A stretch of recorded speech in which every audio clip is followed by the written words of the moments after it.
இது பாருங்கள், அரியாங்குப்பம் பாரதி நகரில் இந்த வாய்க்கால் இருக்கிற மண்ணெல்லாம் எடுக்கிறாங்க, எடுத்து கூட்டி வைக்கிறாங்க வெளியே. அது காஞ்ச பிறகு எடுத்துடணும். அகற்றிட்டாங்கன்னா அதான் வேலையே. அந்த மண்ணை எடுக்கணும்னா, வாய்க்கால்லேருந்து எடுக்கிற மண்ணை காஞ்ச பிறகு எடுக்கணும், வெளியே அதை அப்புறப்படுத்திடணும். ஆனால் அப்புறப்படுத்துறது கிடையாது, அதை அப்படியே விட்டுடுறாங்க. இது ஒரு 15 நாளுக்கு மேலே இருக்குது. மீண்டும் மழையில் கரைஞ்சி போச்சு. அப்போ எதுக்கு அதை எடுத்து வெளியே போடணும்? இதில் ஒரு வீண் செலவு, வீண் வேலை. பாருங்கள், அப்படியே காஞ்சி போய் எல்லாம் மண்ணு கரைஞ்சி வாய்க்காலுக்கே போயிடுச்சு.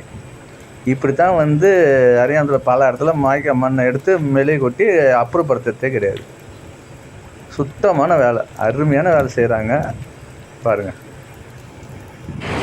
அதேமாதிரி பாலத்தில் சறுக்கிற மாதிரி மணல்லாம் இருக்குது. ஆனால் கூட்டுறாங்க, அது எடுக்க மாட்டுறாங்க. அது எதுக்கு தான் அதை கூட்டுறாங்களோ தெரியல. பாருங்கள், கூட்டி ஓரமாக வச்சுருக்காங்க. ஆனால் எடுக்கிறது கிடையாது. அது மழையில் கரைஞ்சி மீண்டும் வந்து தான்